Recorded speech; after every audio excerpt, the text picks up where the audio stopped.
ಮಾನ್ಯ ಶಾಸಕರಾಗಿರ್ತಕ್ಕಂಥ ಸಿ.ಟಿ. ರವಿಯವರ ವಿರುದ್ಧ ಏನು ಪಿತೂರಿ ನಡೆದಿತ್ತು ಅವರನ್ನು 19ನೆಯ ತಾರೀಕು ಸಂಜೆ ಪೊಲೀಸ್ನವರು ದೌರ್ಜನ್ಯ ಮಾಡಿ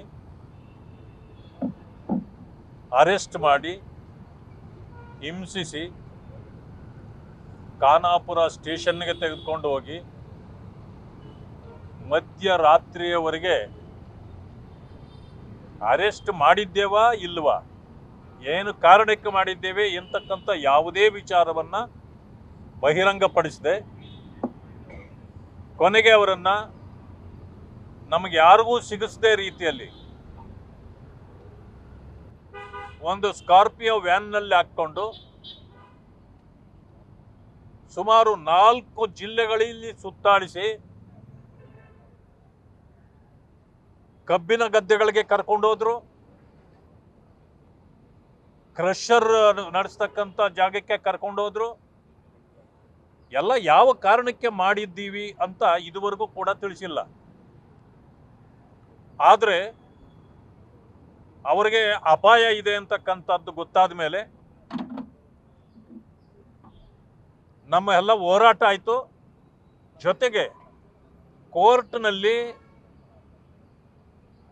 ನಾವು ವಾದ ಮಾಡಿ ಅವರನ್ನು ಬಿಡಿಸ್ಕೊಳ್ತಕ್ಕಂಥ ಪರಿಸ್ಥಿತಿ ಬಂತು. ಈ ಎಲ್ಲ ವಿಚಾರಗಳನ್ನ ಮನವರಿಕೆ ಮಾಡಿಕೊಡ್ಲಿಕ್ಕೆ ಗೌರವಾನ್ವಿತ ಘನತೆವೆತ್ತ ರಾಜ್ಯಪಾಲರನ್ನ ಇವತ್ತು ನಾವು ನಿಯೋಗವಾಗಿ ಭೇಟಿಯಾಗಿದ್ದೇವೆ. ಅವರಿಗೆ ಎಲ್ಲ ವಿಚಾರಗಳನ್ನ ಮನವರಿಕೆ ಮಾಡಿಕೊಟ್ಟಿದ್ದೇವೆ. ಸೂಕ್ತ ಕ್ರಮ ಜರುಗಿಸಬೇಕು ಮತ್ತು ಅವರಿಗೆ ರಕ್ಷಣೆ ಕೊಡಬೇಕು ಅಂತಕ್ಕಂಥ ಮನವಿಯನ್ನು ಮಾಡಿದ್ದೇವೆ. ನಾವು ಯುತವಾಗಿ ಯಾವ ಹೋರಾಟ ಮಾಡಬೇಕು ಮತ್ತು ಸರ್ಕಾರದ ವಿರುದ್ಧ ಯಾವ ರೀತಿ ನಾವು ಹೋರಾಟ ಮಾಡಬೇಕು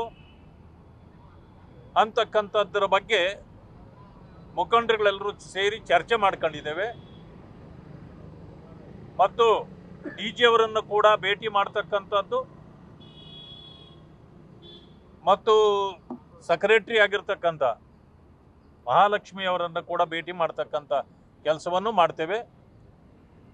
ಸರ್ಕಾರ ಇವತ್ತು ಒಬ್ಬ ಶಾಸಕರನ್ನು ಯಾವ ರೀತಿ ನಡೆಸ್ಕೊಳ್ಬೇಕು ಅನ್ನೋದನ್ನ ಅವರು ಅದು ತದ್ವಿರುದ್ಧವಾಗಿ ನಡೆಸ್ಕೊಂಡಿದ್ದಾರೆ. ಅವರ ಹಕ್ಕುಚ್ಯುತಿಯಾಗಿದೆ. ಈ ಎಲ್ಲ ವಿಚಾರಗಳನ್ನು ಇಟ್ಟು ನಾವಿವತ್ತು ಗವರ್ನರ್ ಬಳಿಯಲ್ಲೂ ಕೂಡ ನಮ್ಮ ಅಹವಾಲನ್ನು ಸಲ್ಲಿಸಿದ್ದೇವೆ. ಸೂಕ್ತ ಕ್ರಮದ ಭರವಸೆಯನ್ನು ಕೂಡ ಅವರು ನಮಗೆ ಕೊಟ್ಟಿದ್ದಾರೆ. ನ್ಯೂಸ್ ಫಸ್ಟ್ ನಿರ್ಭೀತಿಯಿಂದ ನಿಮ್ಮ ಪರವಾಗಿ.